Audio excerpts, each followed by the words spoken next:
Okay. The YouTube channel with notifications turned on.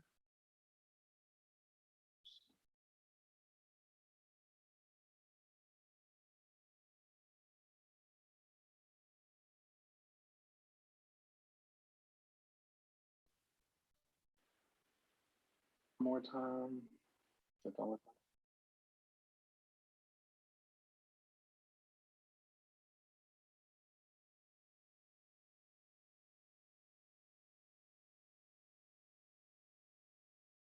And get the party started. Start the broadcast.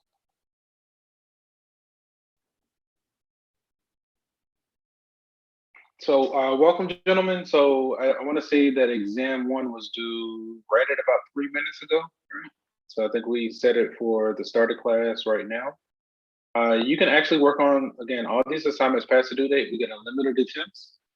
The system is set to take your highest score, but from this point going forward, past the due date, the highest we can earn is a 90% on any questions that have to do with it. Let's see.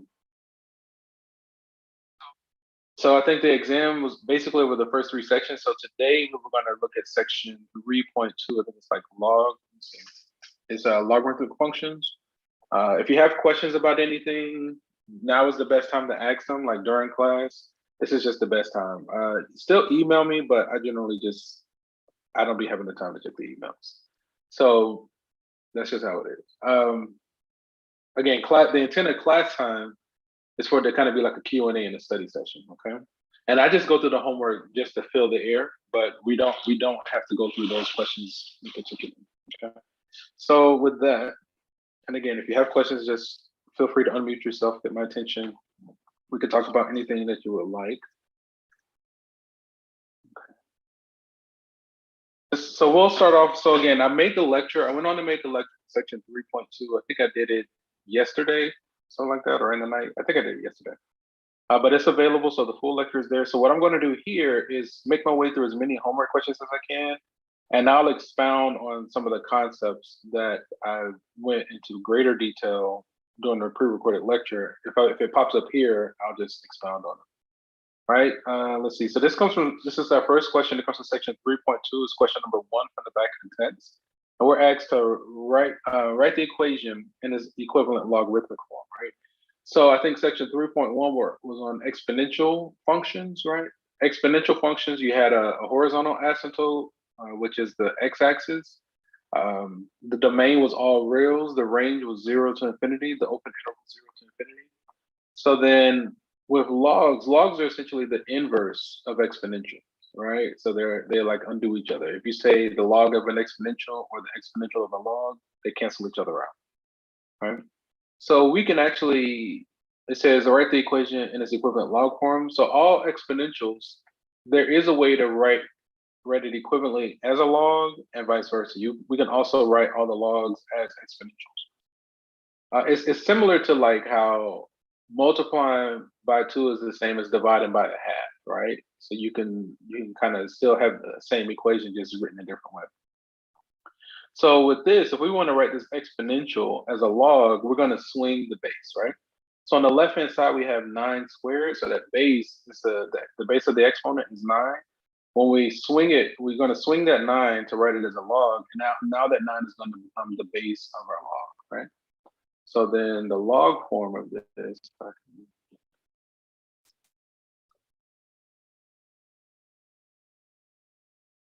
log base 9.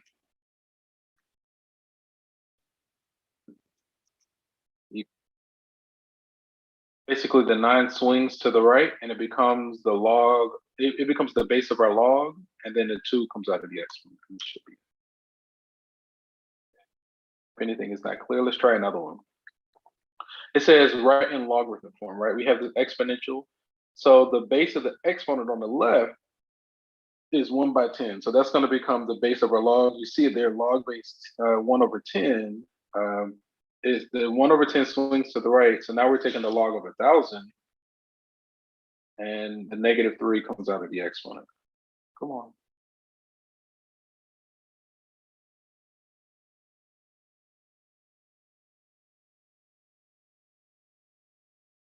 convert to a log equation. So we're going to rewrite the exponential as a log.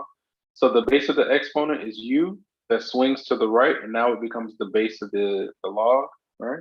So you see it is going to be log base u of 100.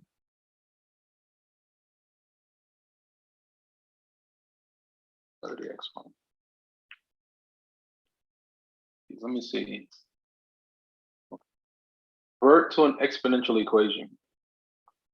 Okay, so the same way how we went from converting exponentials to log, we swung the base of the exponent and it became the base of the log. Now you just work backwards, but it's the same thing.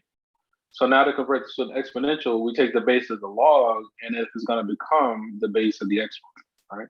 So if we swing the 2 to the right, we're going to have 2 to the power of 3 equals 8.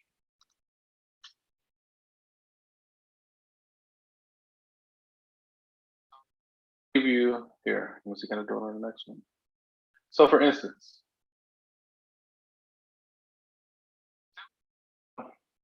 this isn't a good one. I'll save that for a little bit later.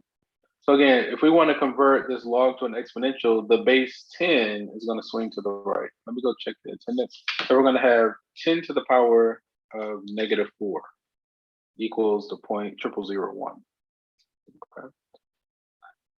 Let's really quickly see if we got any stragglers. Actually, you know what? I'm going to check it in 6, because I want to give them till 10:15.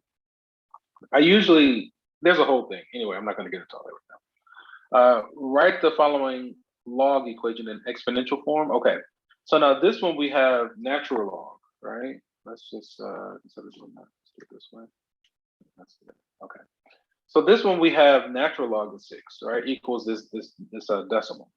So natural log, all it is common log, but the base is e, right? So I think when we talked about exponentials, we talked about exponential e, the natural exponent e. Let's see. So if we want to write this as an exponential, that base e swings to the right. You're going to have e to the power of the decimal equals 6. It's this type of equation. So we say e to the power of 1.7918. 6. If anything is not clear, let's see. We're going to give them 5 minutes. Right. I'm going to check attendance again at like 10:15, just to get as many stragglers in as I can. So if you have friends contact you, your classmates contact you, say, hey, Z, can you check it? Tell them I'm going to check it again at 10:15. Evaluate the expression without using a calculator. Let's see. Okay, let's take some notes here because I want you to see how you can do this without a calculator. So let's see. I want to get a copy. Keep the question ID on my copy so I know where to find it later. Also, all these things that you see me writing, I just want you to be aware that you can access the PDF. Anything that you see me writing, you can Central Hub for pretty much everything. It has all the links. So anything that you're looking for, you can find it right there on that Blackboard page. Okay. So evaluate this expression without a calculator. So what I'm going to do here, first thing I'm going to do is set this equal to y, right? So this is common log. When you have common log and there's no base, there's an implied base 10, right? So when no base is written, when it's the log, that's common log. When there's no base written, there's an implied base 10. So I introduced the y. Let me change that to purple because that's just something I'm introducing. This is just how I do these. Okay. So then when I go to solve this, I'm going to rewrite this log as an exponential. So I'm going to swing that base 10, the base of the log, and I'm going to use it as the base of the exponent, right? So an equivalent equation is going to be 10 to the power of y, and I'm just doing it this way because I want my variable on the left. 10 to the power of y equals, okay, 1 over 10, I'm going to go ahead and rewrite that as well. 1 over 10 is the same as 10 to the power of -1. Right? Again, if anything isn't clear, just let me know. So I rewrote this log as an exponential. Again, if you swing that base 10 to the right, you're going to get 10 to the power of y. You see it here, equals 1 over 10. But again, I went on and rewrote the 1 over 10 as 10 to the minus 1. Okay. Have two exponentials or two exponents that have the same base. This is true if and only if their exponents are equal, right? So long story short, once we have the same base like that, then we can say y equals -1.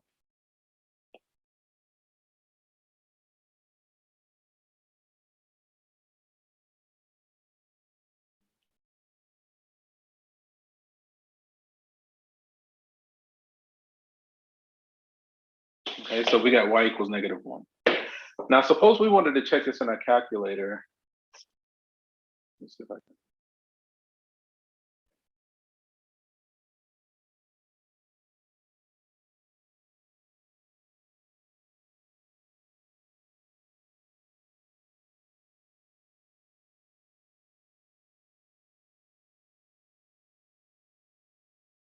No, darn.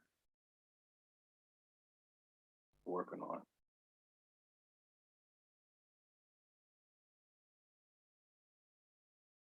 Can I go back? I think it was this one.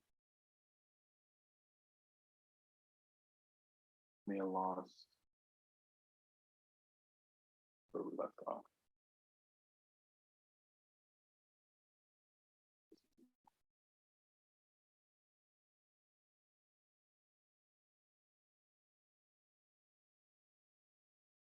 The log of 1,000.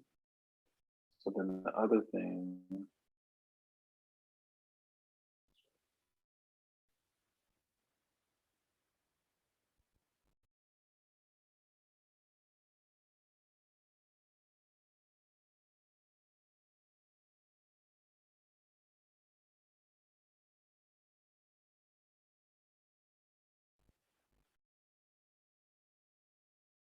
Let me do this. Let me do this one by hand, and then show you how one way we can check it, because some of these are a little bit different. So this is log of 1,000, right?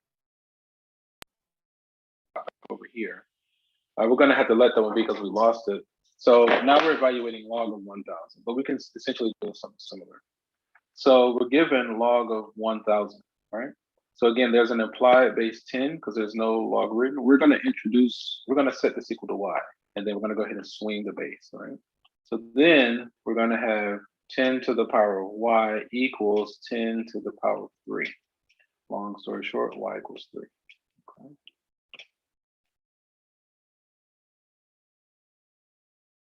If we wanted to check something like this before we submit it, that's what I was trying to pull up before. This one isn't too bad. There's some other ones that are interesting that I'll show you more. This one is pretty straightforward. You can hit log of 1,000, right? And we should get 3. And then with the previous one, again, because the base is 10, we got log of 1 by 10. So we're going to say 1 over 10, -1, right? Okay.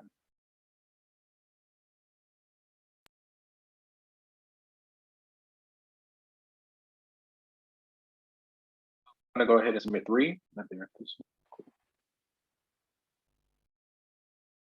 All right.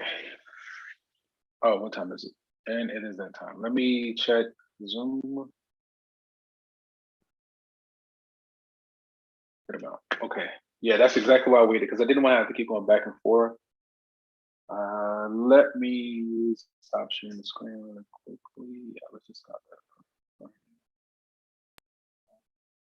Not the chat.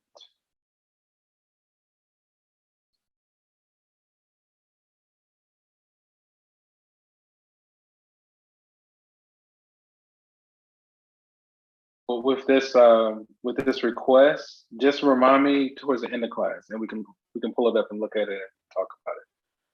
I know a student had a discrepancy about some questions, so I was like, yeah, we can definitely look at it. Let's see. So we're doing attendance. Okay.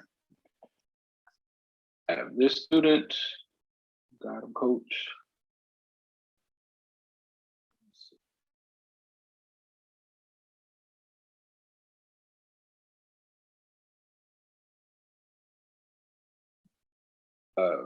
What's his name? He was Edward. Have y'all seen any previews for that? I don't know how I feel about it. It looks weird. I don't know. I'm like, can they do anything different? I mean, I don't know. It's Batman, but it just don't feel. Something feels off. It just feels weird. But these are just like previews that I've seen. But I think it is funny. He went from Twilight as a vampire. Now he's like Batman. I'm like, that's funny. Edward or something like that. One of them. I don't even know. Okay. Hit save so I don't lose my work. Attendance. Come on. This one.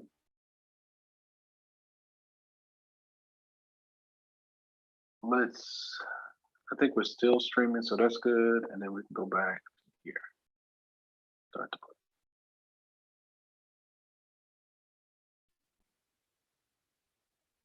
play. Okay.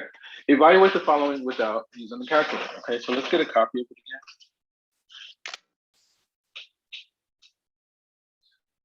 Oh, like, how do you feel about the upcoming? I've been doing so much marketing for these different movies. Like, I was like, man, I need my own thing, push my own stuff. Let's here.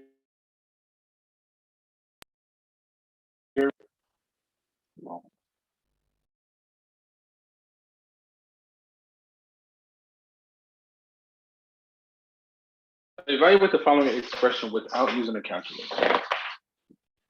So we're going to do something similar, right? First, I'm going to set it equal to y. This is just how I do these. And that base 8, we're going to swing that base 8, and I'm going to rewrite this as an exponential by swinging the base 8, and now it's going to become the base of our exponent, right? So now we're going to have 8 to the power of y equals the square root of 8. Square root of 8, I'm going to rewrite as 8 to the power of, how do we rewrite square root as an exponent, right? So square root of 8 as an exponent is going to be 8 to the power of 1/2, right? 1/2. So now that we rewrote the log as an exponential, we have two exponents in the same base. This is true if and only if the exponents are the same. That, clean and easy or whatever, but you just be grateful for when they are, and you just keep it moving. Okay. So one thing about math that there's a couple of things. I'll try to be as brief and short as possible, but so math is all about pattern recognition, right? It's all about patterns. Can you pick up on the pattern? But the only way you're going to get the pattern, you got to get as many reps, right?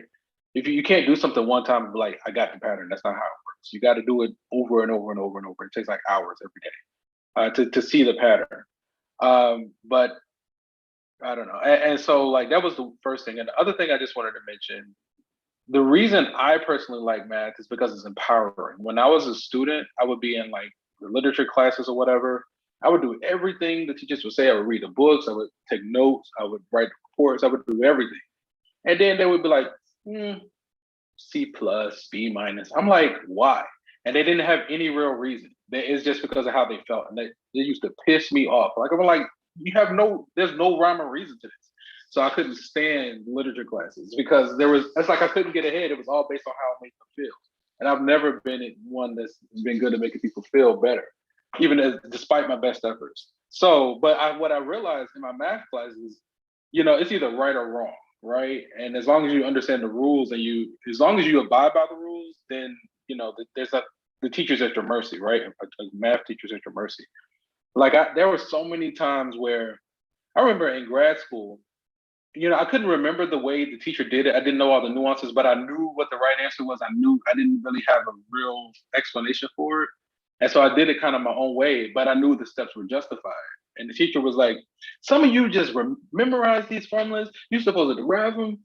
And he was so mad, but he still gave me the credit anyway, because there was nothing he can do because it was right. And there was too many experiences like that is why I studied math and why I continue to study. And then in this day and age, critical thinking is key. If you can't think for yourself, if you just take what officials give you, you are going to be screwed, right? You got to be able to think for yourself. This is literally a matter of life and death. And I know it's a lot of people, whenever you come across somebody and they're like, don't question me, that's a huge red flag. You got to be able to ask questions. You got to have critical thinking, because if you don't stand for something, you'll fall for anything. I mean, they'll have you pumping God knows what into your body. And then when you get sick, all they're gonna be like, they're gonna just say, oh, my bad. And they're just gonna keep moving. They're not gonna care, right? So long story short, that's why I study math. Critical thinking, it's empowering, right? It puts the power in my hand. As long as I do my job and do my work and do what I'm supposed to do, at least in the academic realm, they can't stop, right? That's why I study it. It's empowering. Okay, let's submit this. Okay, before we submit it, suppose we wanted to check this, right? Suppose we wanted to check this before, like we're on a test or whatever, and we want to check, right? So what I'm going to do, I'm going to introduce this notion. It's called the change of base form. Change of base form. Sorry, I totally went on a rant, and I could have gone deeper and further.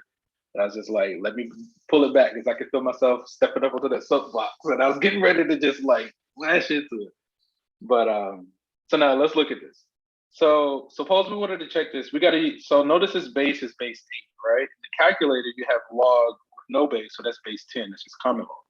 So there's this thing called the change of base formula. If we wanted to check something like this, what I would type, I would do log of, where's the square root? Square root of 8, right?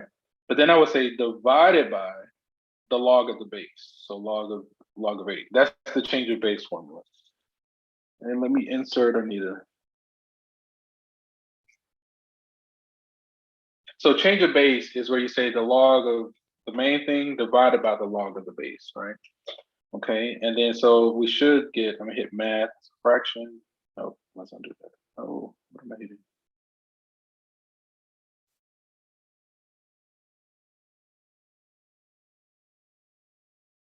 Math. And like, so with the critical thinking and the pattern recognition, that's, to me, it's totally clear why I game, because it's so much fun, because the games that I play is all about pattern recognition. Can you pick up on the pattern? And then once you pick up on the pattern, how well are you able to use your knowledge of the pattern to your advantage, right? Whether it's psychological, whether it's baiting people, man, I'd be having so much fun. I've been choosing the dopiest, most baitiest characters, and folks think they're gonna run amok, and they be getting hyped because it's killing me. They don't understand that I'm just slowing them down and distracting them, so my teammates can like do everything else they need to do. It'd be so much fun. Okay, so we should get 1/2. I'm gonna hit enter. Boom, we're good to go, right? Okay. So let's hop back and submit this result, and let's see how we can get rid of this guy. Boom. Thank you. We are halfway. And we got 1/2, right? 1/2.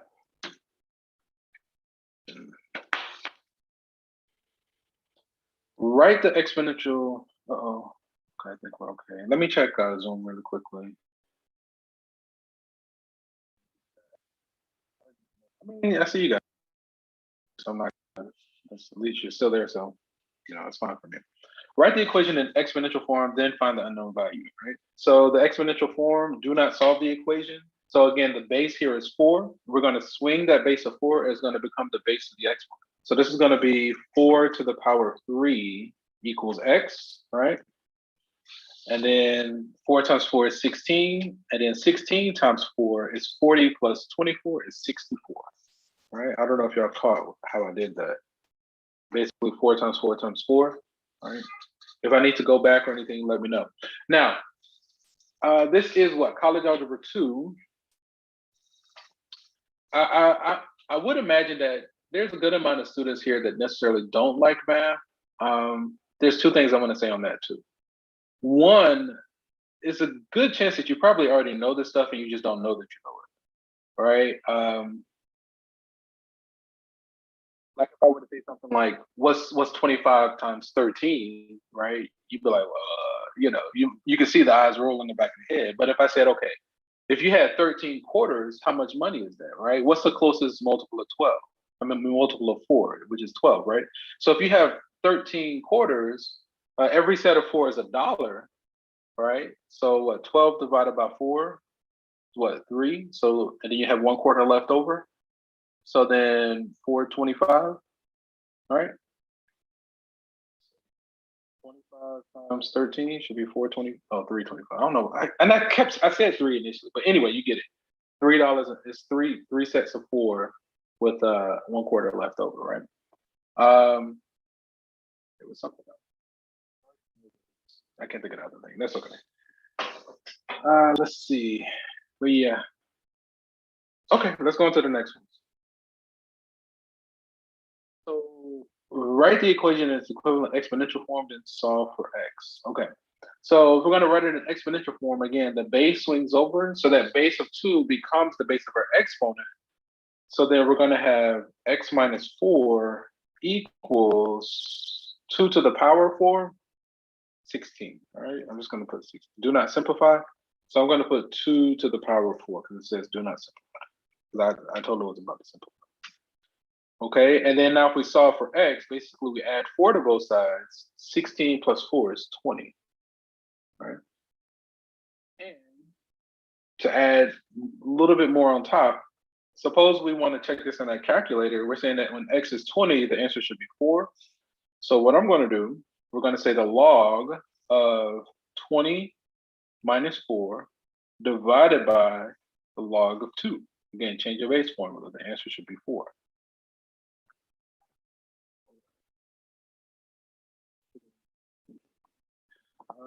Let me mention this. So as you work through your homework, you should have realized this by now. Say you get a question wrong, let's get the next one wrong, right? Let's not do that. But if you get a question wrong, say we didn't get credit for it, in the lower right-hand corner, when you're working through the homework, you can use similar question, right? You click on that, it'll give you the exact same question with different numbers. If you get it right, it'll give you credit for it. On the quizzes, I think I usually make my quizzes about 5 questions. So you don't really know your score until you submit it. But again, you get unlimited attempts. And if you work on it past the due date, it's only a 10% late penalty. Honestly, the only reason anybody would not have an A in these classes, the way I have them set up, is you really didn't care or you really didn't want an A. Like if you really want an A, you could just take it. Like it's literally just sitting there. And the only reason I keep kind of doing a structure this way, because everybody does not get an A. Like I'm just like, how do you just not get an A? Like you get unlimited attempts and it's there for like months on end. Like I would find one way from hell or high water to just bust it out, and I'll worry about the other stuff later. I would just find a way. I just don't understand that. Like I know when I was a student, whenever professors did anything like this, I just like, okay, give it to me. And I would just like quickly just put it in order and then keep it moving, get it move on with my life. Solve the following equation. Let's take some notes and let's walk through this. Let's go for a walk. We're going on an adventure. Come on. Oh, come on. There we go.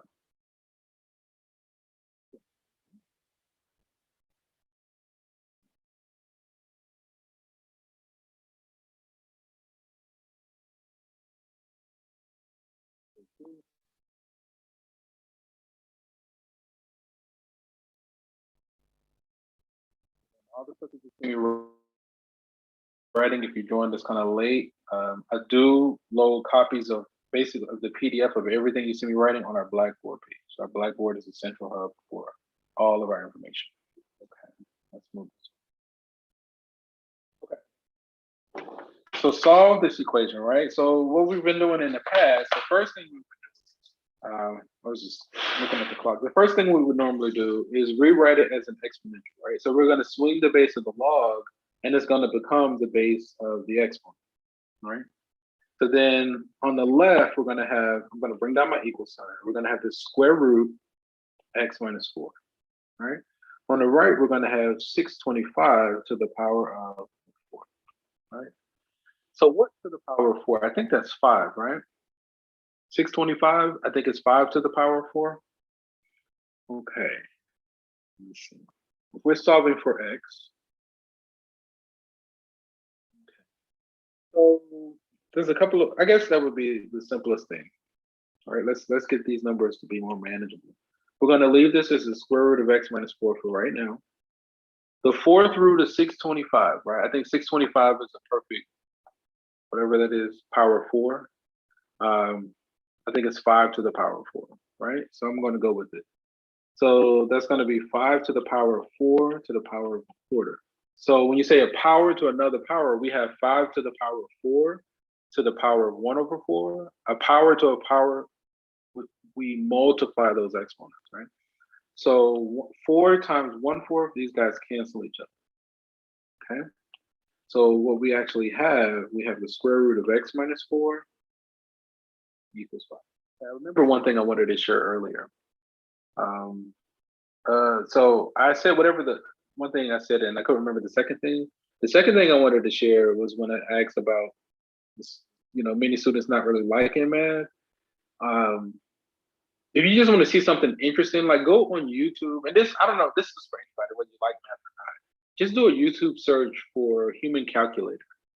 And like, they're just like so many like fun ways and different ways that people kind of play with the numbers and like just different techniques. And like, for instance, when I was a student at Morehouse, I don't even know if this professor is still there or not, but he might be. He was the chair when I was a student. His name is Dr. Sam Benham. And he did this demo where he basically, I may have mentioned this to you all before, but he was able to crunch numbers faster than we can type it in a calculator. People will say like 347 times 256 or whatever, and he'll spit out the answer faster than the calculator, faster than you can type it in the calculator. He did this like for so many things. And so then that gets into this concept, this field of mathematics called like number theory, just like, again, with pattern recognition, just seeing, okay, how is it that numbers behave? Like if you ever look at the multiples of 9, that's interesting in the way the digits play around. And then like, if you really want to get into like some like metaphysical stuff, like if you start researching what is sacred geometry, you got the golden ratio or golden mean, something like that, the Fibonacci sequence. It's like, as you start to study some of these patterns, you actually start to see them in nature.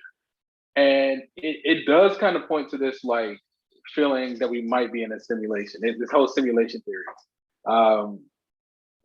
We even had like one of the scientists, Henry Gates, I think his name is. I remember he did a presentation at Morehouse, and he was studying string theory, which is basically like in physics, and they're trying to get to the bottom of what is at the core of reality, like what is reality made of? Because for the longest we thought it was molecules, but then we discovered, there's smaller particles, which are like subatomic particles, like protons, electrons, and neutrons. But then we found particles even smaller than that, like quarks and all these things. But then we found things smaller than that, and it was like, I think at that point it was like string theory.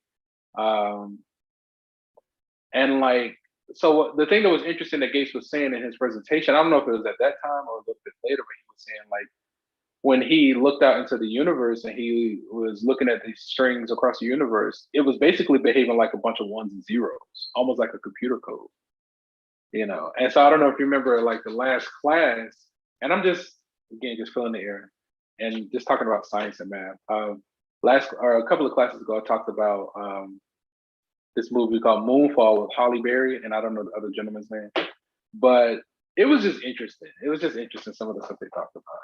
It kind of was a little bit. So just check it out. Okay, let's finish this one out and get back on task. And we got I don't want to keep you for more than just under 10 minutes, right? I won't keep you for just under 10 minutes. Let's see. Okay, so we got it to this point. So then we have this square root, right? So to get rid of the square root, we can square both sides, right? So we're going to square both sides. So the square cancels the square root. On the left, we're left with x minus 4. On the right, 5 squared is 25. Add 4.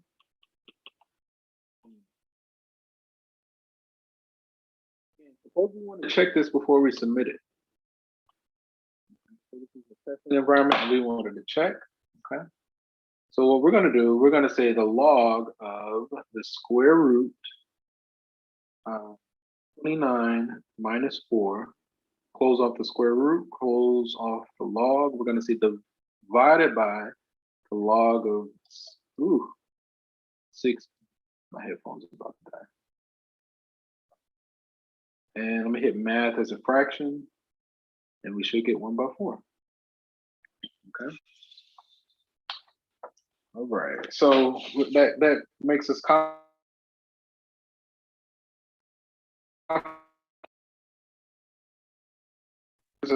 in this result. We got, and let's submit 29. Thank you for bearing with me as we went on that little journey through my mind, and just I totally was randomized. Let's do a couple more. Next question. Sure, why not? Let's go for it. Pretty good, all right? Because we still have Friday to work, so that's good. We're on track. Let's get a copy. Early on Friday, maybe we can park early. And I know someone had a question. Hopefully, the student is still with us, and we can resolve the matter.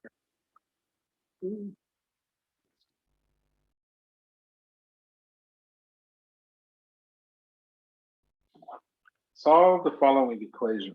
Okay. So again, first thing we want to do, we're going to rewrite the log as an exponential. So we're going to swing the base, all right? So then what this gives us, we bring down our equal sign. We're going to have x squared minus 8x plus 19 equals 5, right? Equals 4. Okay. So then we got a trinomial. Let's set this trinomial to 0 and solve. We can subtract 4 on both sides. So then we'll get x squared minus 8x. What is that? 15.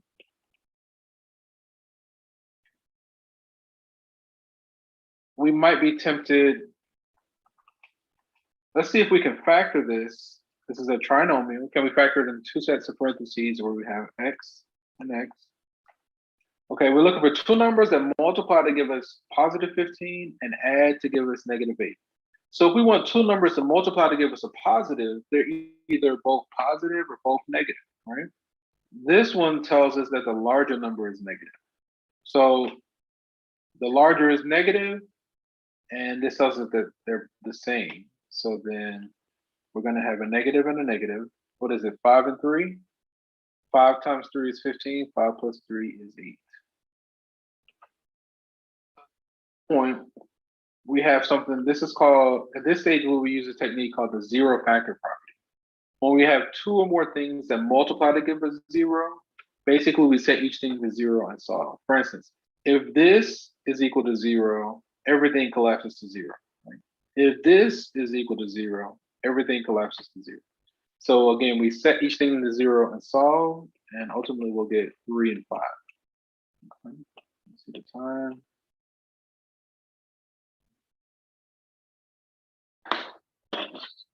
Let's go ahead and just check this really quickly. Okay. So let's do it a little bit different this time. So instead of typing it out, what I'm going to do, I'm going to put in a function. So I'm going to click on my y equals. I'm going to type the log of x squared minus 8x plus 19. I'm going to say divided by the log of 4. All right. So I just put a function in. And I'm going to test these 2 function values. I'm going to quit. Now on the right-hand side, you saw me just click the clear button. Left of that button is a button that says VARS. I think it stands for variables. I'm going to click on that. I'm going to go to the right to go to Y variables. And I'm going to click on number 1 for function. And I'm going to click on number 1 again to call on the function I just typed in. Okay. So when X is 3, the answer should be 1. And when X is 5, the answer should be 1. Okay. If it's not clear, just let me know. You know, closed mouth don't get fed. Let's do one more and then we'll call it a day. So we got 3 and 5. We want this one. Just a little bit become a 5. We are rapidly approaching the halfway mark. All right, I think that's maybe a week or 2 out. So this is what, week 5. Let's do one more, and then I'll probably turn you guys loose. Right. Okay. So for logs,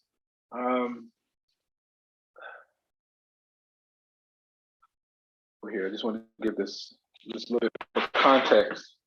So, oh, did I lose something?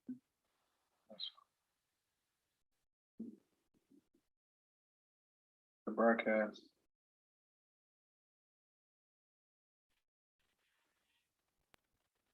So just the next part is just for a little bit of a recap, right? So in section 3.1 with exponentials, right? The general shape of an exponential function.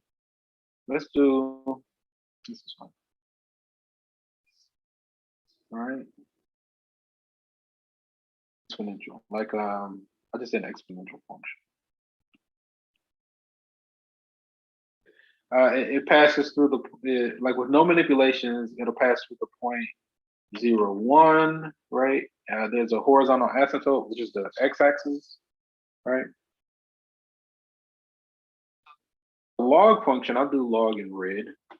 If we rotate about the diagonal y equals x, right? Let's go style. Come on.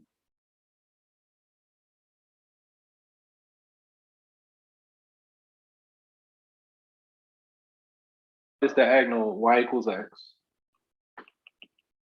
Then we'll get the graph of a log function. And let me show this. Asymptote, essentially. I know I didn't make the other thing.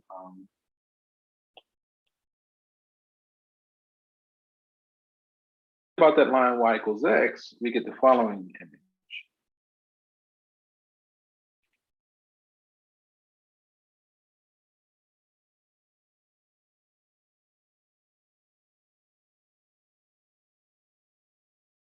We have this.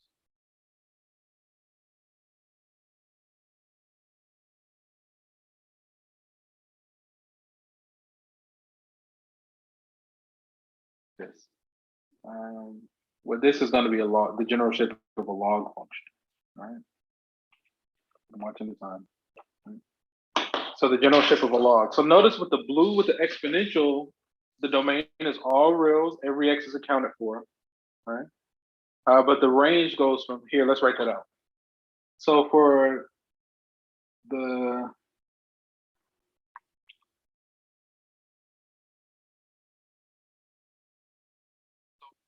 exponential, let's do it like this. I want you to see this because it's so once you get it, it kind of puts it in context. I see the time. So for the domain of the exponential function, that domain is what? All reals, negative infinity to infinity. And the range is 0 to infinity, right? That's domain and range. But then for the log function,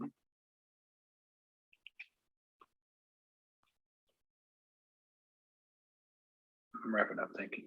For the log function, remember, because these are inverses,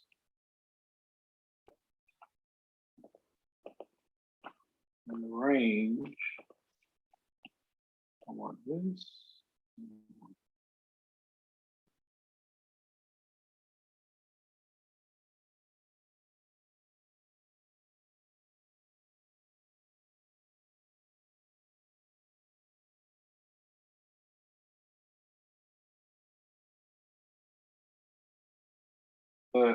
The range of the exponential function is the domain of the log function, and the domain of the exponential function is the range of the log function. Essentially, they switch places.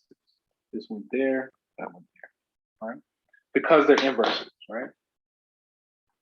So everything is kind of like reversed in that sense, right? So I just wanted you to kind of get that notion. If you get one, then you can make a correlation. Let me. So then for this, long story short, for the log function, we cannot take the log of negative numbers nor 0, right? So in other words, the x minus 5 has to be strictly greater than 0. So then long story short, we get x is greater than 5. I'm just doing this quickly to get you out of here. We're talking about 5 to infinity. Okay. To end the session here. If there aren't any burning questions, we're going to end it here. And from one beautiful mind to another, enjoy the rest of your day. That had some discrepancies about questions. Are you still on? You still there? Going twice. List. Oh, we got some stragglers. Do I give them attendance credit? The age of golden question. I'll give them credit for right now. They got me on a good day.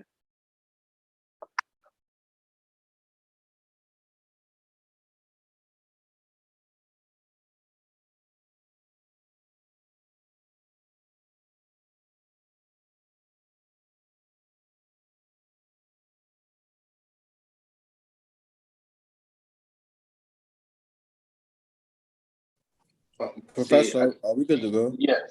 Yeah, that's it. Yep. Okay, I know there was a thank you. student. Yeah, yep. Take care. I don't see the student that had the request from earlier. If you just joining us, I did go ahead and give you attendance credit. Okay, like I went on to give it to you. So I didn't know you guys were in the waiting room. So got your credit for today. Okay. Take care. I'll see you. So we'll continue working on section 3.2 Friday. Okay. Take care.